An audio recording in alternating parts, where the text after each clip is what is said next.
world's largest manufacturer of television combinations. Traditional refrigerators and dual-temp refrigerators.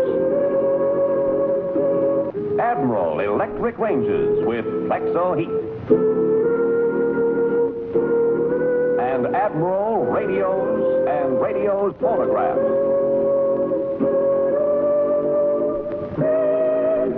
Lights out.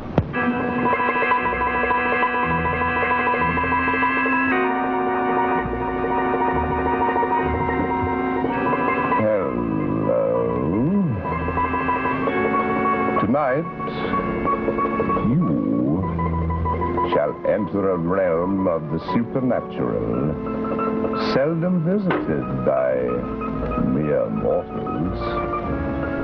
Yes, tonight, with your very own eyes, you will witness the power of infinite wisdom. And now, so we'll not interrupt our story for a commercial, witness the wisdom of smart buying. Ready to restrain yourself from the clutches of fear as we begin tonight's strange story entitled, Just What Happened? Lights out.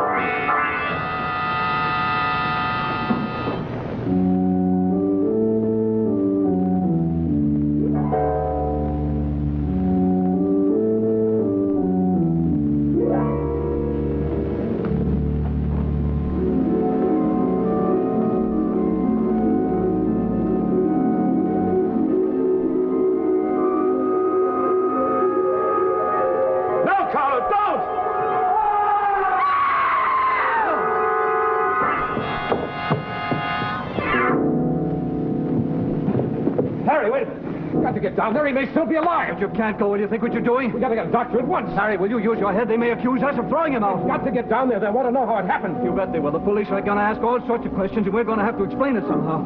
We can't tell them what really happened. They'll never believe us. Let me go. We're going to have to get ourselves a story, and all of us stick to it. You're going to get out of the way.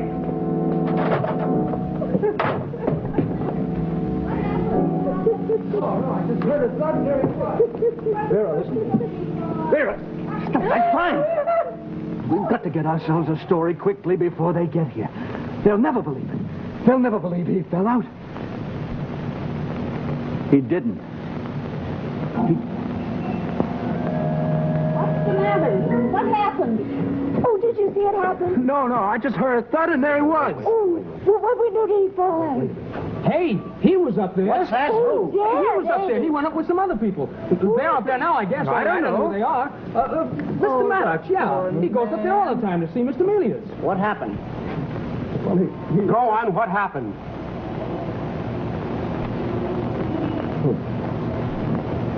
It was an accident. Mr. Melius was leaning out of the window. I guess he got dizzy because he leaned out too far and lost his balance. So, yes, that's what happened. Are the others up there now? Yes. All right, come along. We'll see what they have to say. All right, let's break it up here. Let's move out. All right, move on, everybody. Come on. Poor Mr. Melius. Move away.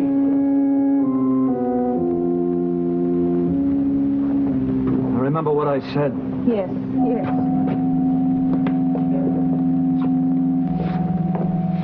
It was an accident, wasn't it? You shut up. I'll listen to what they have to say. All right, what happened? Well, it happened this way. We were having a little party. There were 5 of us. 5? Yes. Mr. Maddox brought a girl. I think her name was Lydia Gay. Mr. Melius, who lived here, didn't like Miss Gay, and Maddox started to quarrel with him. Then Miss Gay went home feeling insulted, and Maddox became angry and abusive. Then they started fighting over there by the window, and he fell. Or was he pushed? That's a lie. That's not what happened at all. You agree with this fellow? Yes, it happened just the way he said. Vera. That's 2 against 1. Oh, but it isn't true. It isn't true at all. You did bring a girl here. Yes. And she left in a huff? Yes, but that's no reason I would... What happened? Well, it was my fault. I admit that. But I didn't kill Carlo Melius. I didn't. All right, I'll be taking all of you down to the station.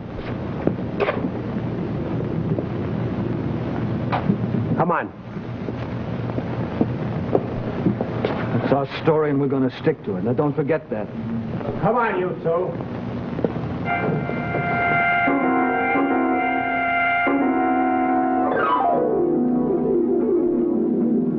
Mr. Maddox, you don't expect me to believe that. But I've told you the truth. The jury will think you're insane. Oh, I'm as sane as you are. Not with that story in that. If you want to set up a defense of insanity, all right, then go ahead and tell your fairy tale to the jury. But if you insist upon not being considered insane, then I can't let you take the stand. I admit it's a little difficult to believe. I'd rather go to an asylum than to the chair. But I don't want to be caged up with a lot of lunatics the rest of my life. I refuse to plead insanity. I'd rather take my chances. Maddox, you take my advice, and I'll save your life. All right. What do you want me to do? Good. Now, you do as I say, and you'll stand a chance of getting off with a second-degree murder verdict. I want you to confess to having thrown Carlo Milius out of the window, but without premeditation. No, I won't confess to anything like that. I refuse to lie about what happened, even to save my own life. Okay. If you won't help me, then I can't take your case. Call me if you change your mind.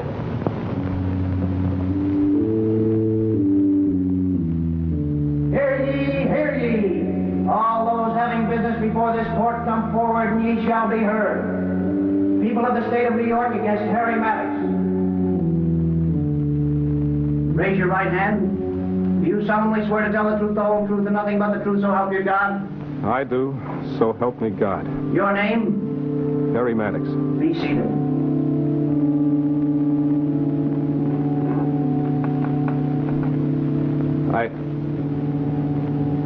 I may not be able to convince you of my innocence, because what I have to tell you is very hard to believe. I couldn't even convince my own lawyer, and he advised me to confess to something that wasn't true. To confess that I'd thrown Carlo Milius out of the window, but without premeditation. Well, that isn't true. I didn't throw Carlo Milius out the window. I'll tell you just what happened. It all began one night when I attended a lecture at Carnegie Hall. The lecturer was an Indian yogi, and he talked about spiritualism. I don't go in much for that stuff myself, but I do rather enjoy the show of a seance. Well, seated next to me was a thin young man who seemed intensely interested. We struck up a conversation, and he invited me over to his studio. That was Carlo Milius.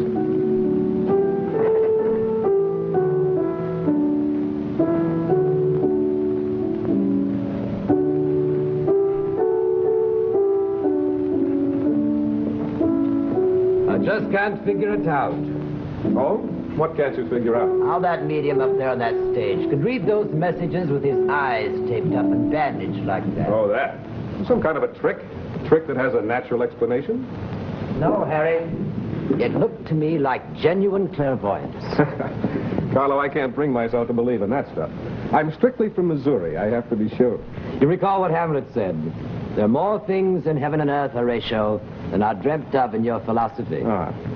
Well, I'd go so far as to say that there are things in life that are difficult to explain or understand. But that's only because our minds aren't ready for the explanation. Tell me, have you ever dreamed of flying in the air?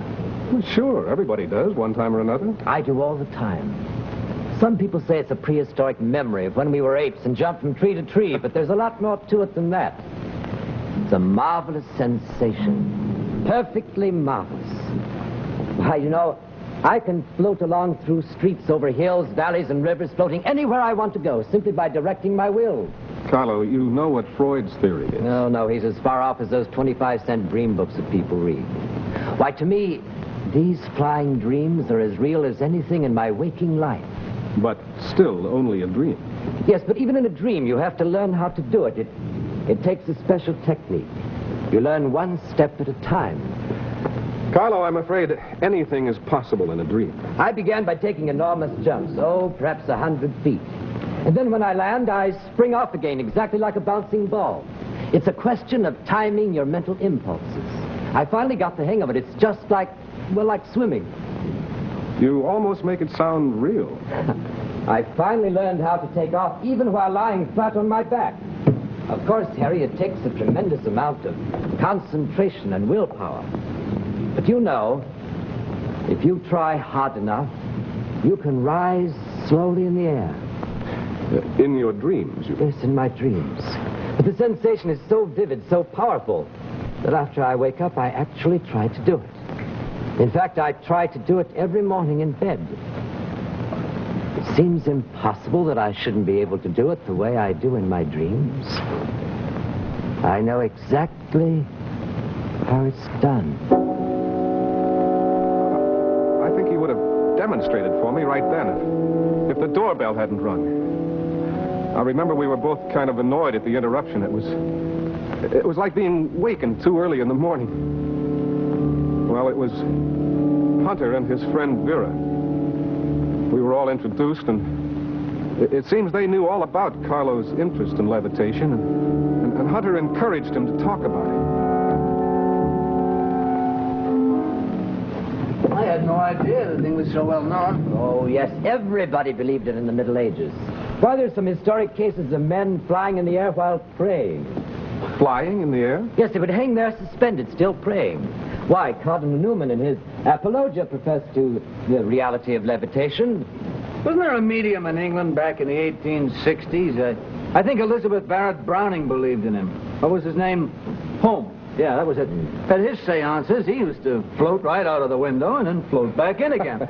I don't believe that ever really happened. Oh, it did, Harry, it did. Sir William Crooks was present at several of Holmes' seances and testified to the truth of the phenomena. Yeah, but wasn't he exposed later? I know some crooked mediums who've done levitation by means of trickery. Magicians do it all the time. That doesn't prove that it isn't possible to overcome the force of gravity by some unknown power or some sheer effort of the will. He walked on the water, didn't he? And the Apostle Peter did too. And he sank only because he didn't have enough faith. You've got to have enough faith or you never can do it. Miracles? Miracles are merely the phenomena of scientific laws we don't yet understand. The Swami Vivekananda says it's possible even nowadays. Yeah, but those miraculous things the yogis in India do, they're the result of, severe ascetic training. You can't develop these powers, Carlo, if you smoke and drink and eat steaks and chops. And I never saw a mystic with a short haircut and a close shave. Nor did I ever see one who wore smartly tailored clothes. Well, maybe you're right. But I know exactly how it's done.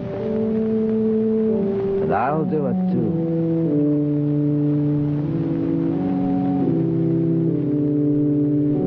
I forgot all about the matter when I left New York and went up to Maine for a couple of months during the summer. When I got back, I called up Carlo, and he seemed very eager to see me.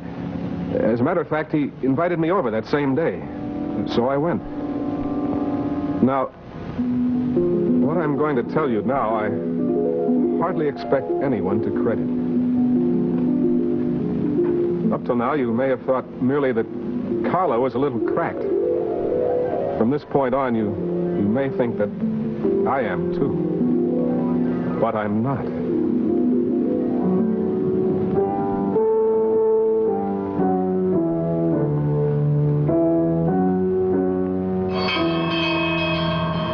Yes, come in. Come in. Harry. Harry, I'm so glad you could come.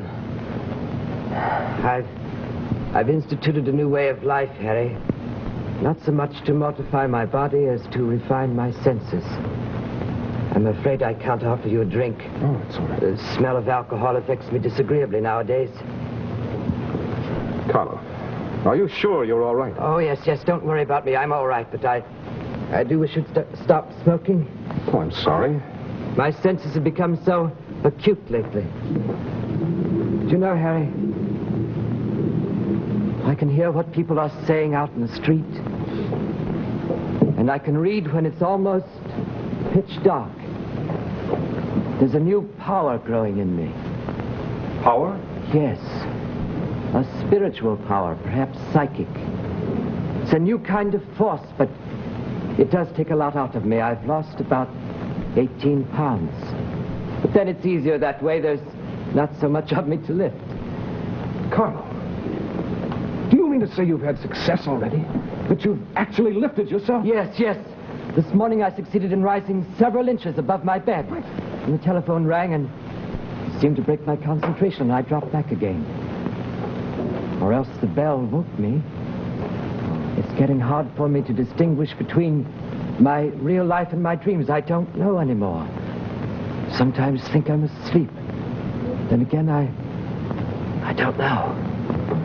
Harry, I want you to watch me and see what happens.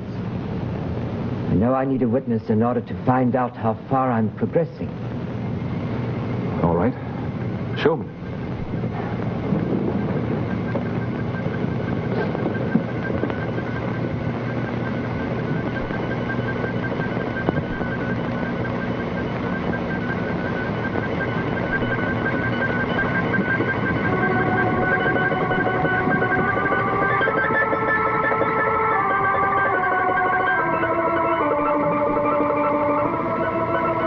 Speak, Harry.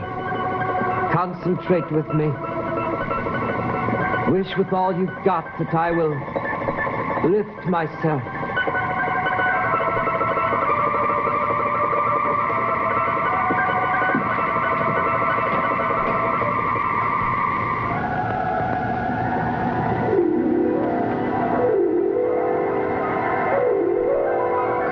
I'm growing weaker, Harry. I'm coming down.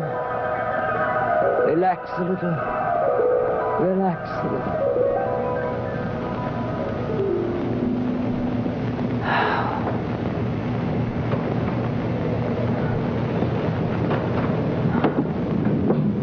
You helped a lot, Harry. I could feel your added power lifting me. Oh, my head.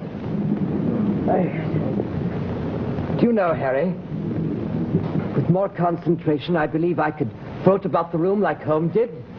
Carlo, this is something uncanny. But you mustn't do it again. Something will happen to you. No, I'm going to try, and I'll keep on trying. Yes, we must ask Vera and Hunter to work with us. I wonder if a woman present would help. Vera's psychic, you know.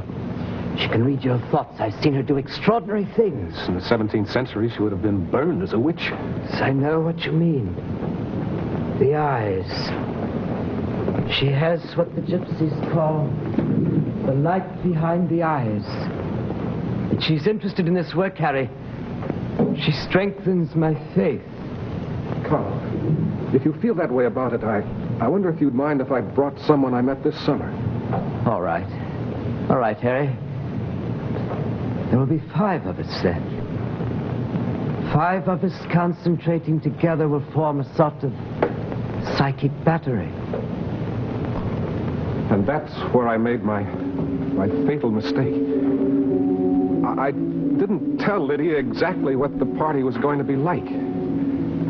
If I had, then she could have testified earlier that I had told her we were going to experiment with levitation. But I didn't. I wanted to surprise her. That's why all she could say truthfully was that I had asked her to come up to Carlo's with me and hadn't even told her that there wouldn't be any drinks.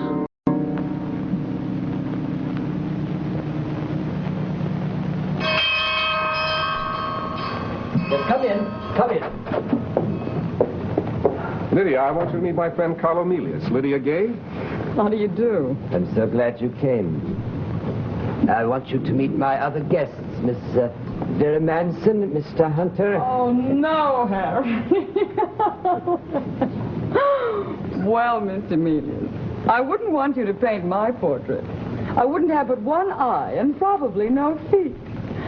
I'm afraid you don't flatter anyone who sits for you. I'm afraid you don't know much about modern art, Miss Gay. Modern art? Why, my dear girl, I guess I ought to know something about it. I played Ophelia in Hamlet, with modern costume and no scenery. In fact, in this very gown. Do you really call that dress modern? Well, it's as modern as that thing on the wall there. Some of us aren't capable of appreciating the subtleties of life. Do you call that outfit you're wearing subtle? Where'd you pick it up, in a rummage sale? Do you have any breeding or sensitivity at all? I'm afraid Miss Gay has brought in antagonistic vibrations. I think we'd better call the whole thing off. I had no idea. I'm terribly sorry. Harry, I'm afraid you've given me a bum steer. Lydia, please. I'd like to leave, Harry. All right, I'll go with you. I'll take you home or wherever else you want to go. Oh, no, you needn't bother. I have a late date. Besides, why don't you stay and play with Cat Eyes over there?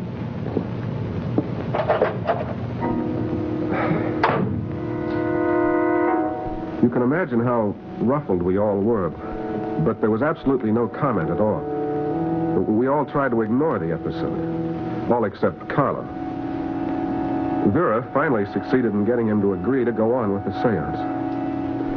Now, you heard Hunter and Vera testify here that Carlo and I got into a fight over the incident.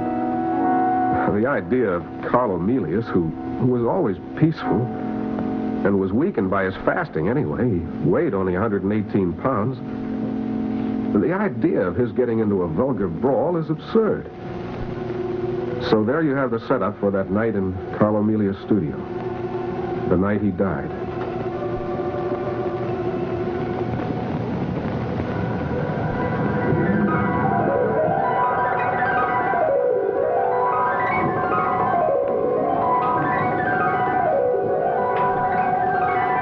Concentrate now. Concentrate.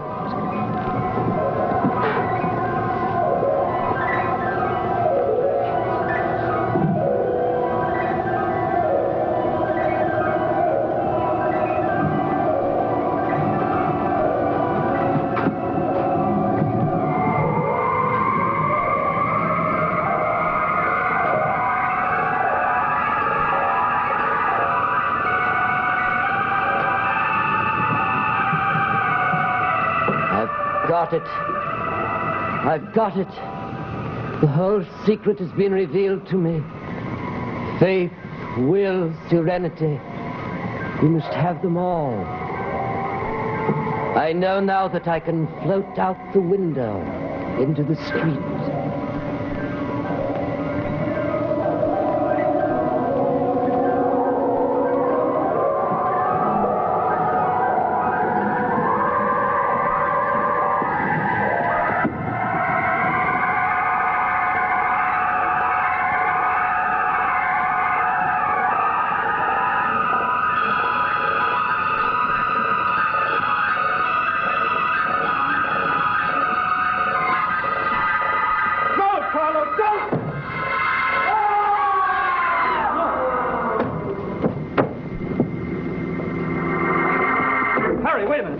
To get down there, he may still be alive. But you can't go. Will you think what you're doing? We have to get a doctor at once. Will you use your head? They may accuse us of throwing him out.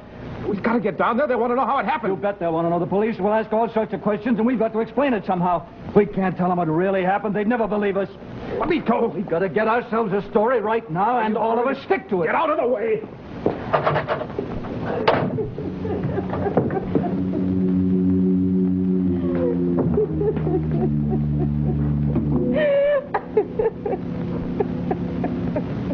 And that's exactly what happened. It was my fault. I probably broke the spell by shouting.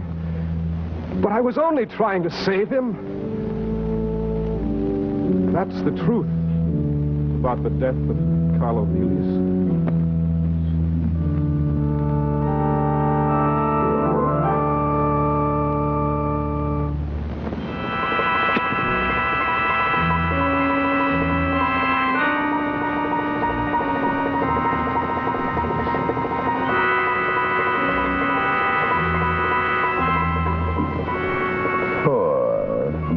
Mr. Maddox. No one will believe him. No one except those of us who, with our very own eyes, saw just what happened. And now, before we tell you of next week's star and next week's Lights Out thriller, here is a very important suggestion for you and your family. Friends, your Admiral dealer would like to remind you that the 1950 Red Feather campaign is underway. Now, maybe you don't realize that Red Feather and Community Chest mean such things as this for your hometown.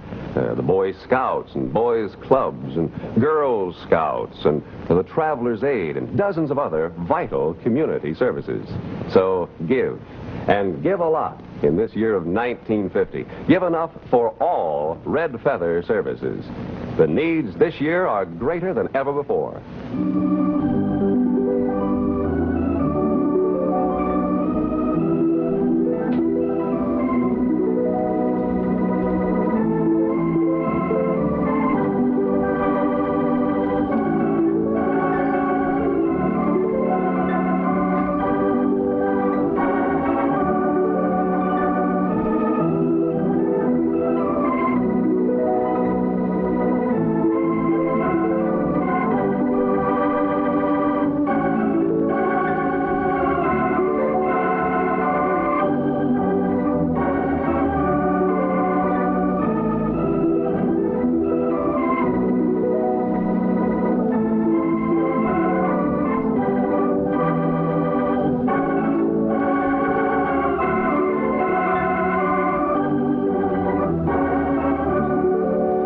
Join us again on Lights Out next Monday night, when your Admiral dealer will present the distinguished actress, Miss Florence Reed, in an unusual Lights Out thriller entitled The Thing Upstairs.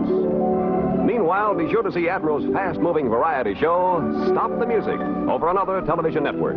Consult your newspaper for time and station.